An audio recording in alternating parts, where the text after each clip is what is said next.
Welcome back to my channel. My name is Jocelyn, and for today's topic, I'm going to discuss what to expect from the new administration regarding the travel protocols in the Philippines.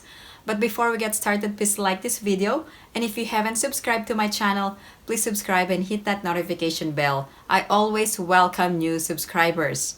Ferdinand Bongbong Marcos Jr. will be the next president of the Philippines, and Sara Duterte Carpio will be the new vice president.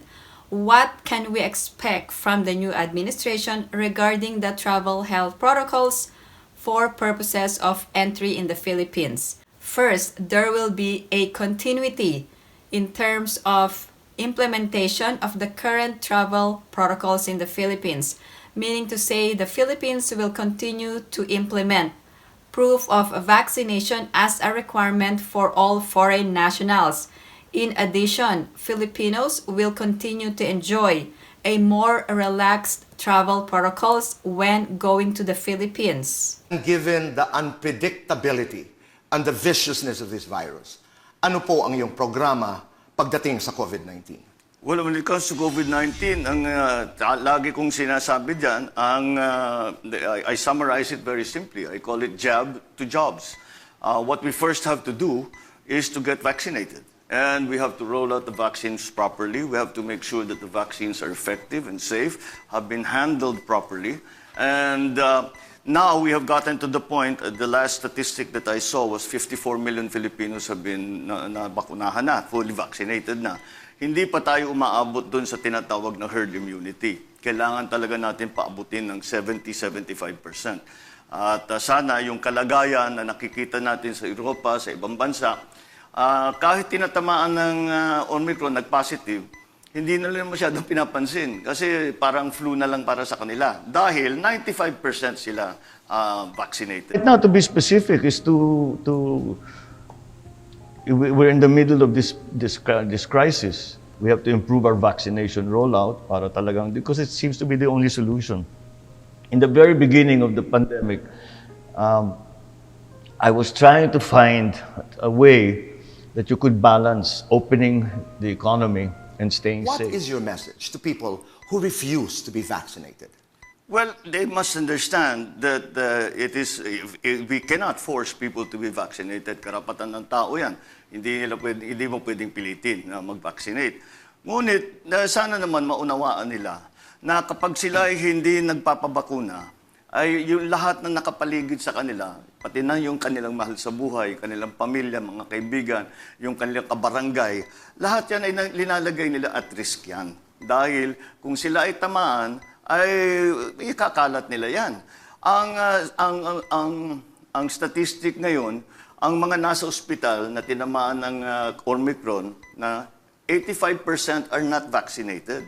Kaya't maliwanag naman ang science na sinasabi, malaking tinutulong ng pag-vaccinate. Kaya't sana hiyakatin natin sila, sabihin natin, paliwanag natin. Ngayon, that will also, yung nangyayari ngayon, it will also limit their own options in their everyday lives.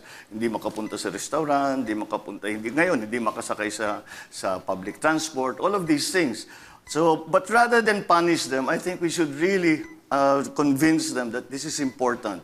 It is important for your work, it is important for your community, for your family. You spoke about the socio-economic recovery of people. Very briefly lang, yung lockdown. No, Your comment? No more lockdowns. Hindi na kaya ng Pilipino mag-lockdown. Hindi na nila kaya. It is too hard. They're going to too much hardship already. They just cannot do it. Maraming nga sinasabi, yung labag sa protocol, sinasabi, hindi na bali magkasakit basta may kita. Briefly lang, yung lockdown. No, Your comment? No more lockdowns. Hindi na kaya ng Pilipino mag-lockdown. Hindi na nila kaya.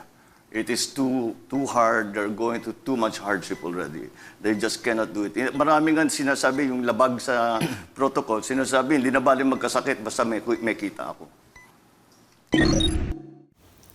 Also, there will be more countries where the proof of vaccination will be acceptable under the principle of reciprocity, which means that if other countries will be able to accept the proof of vaccination from Filipinos going to the other countries, then those countries will be offered the same privilege or will be afforded reciprocity in terms of acceptance of proof of vaccination from those countries as well. Second, patriotism or nationalism or devotion to one's country will be one of the highest guiding principles in terms of crafting policies for purposes of entry in the Philippines. What's the most important part of your father's legacy? I'd say the most important part is that sense of nationhood. When we were proud to be Filipino, when we would go out abroad and say, Filipino kami. I think that was the first thing. And not a small part of that was OPM, was the original Pinoy music. Because it's the culture. You learn about, this is what it means to be a Pinoy. This is what it means to be Filipino. And that happened during his time. And if you ask me, despite all of the successes that he had, built all the roads, the schools, the educational system, the medical, that's all wonderful and something that we should continue to. It's that sense of nationhood. And we were united. We were united as one. We were all working in the same direction, And we've lost that a little bit. And that's what I would like to, that's how I would introduce myself. I would like to restore that. Nasa ugali naman ng Pilipino na matulungin eh. Nasa ugali natin yung bayanihan. Kailangan gisingin lang ulit eh. Kailangan magtulungan ulit tayo. Medyo nakikita natin during the pandemic, random acts of kindness. Bayanihan. And just because Pinoys are just great. I mean, Pinoys are the best. They're the kindest, most gracious, most masipag, most resourceful. We never give up. You know? Pag masyado nang mahira, gagawa ng joke. Saan ko naman nakakita ng gano'n? Hirap na nagpapatawa pa. Very resilient. Tough. We're tough, not in that arrogant or aggressive way. We're tough in a very gentle Asian way.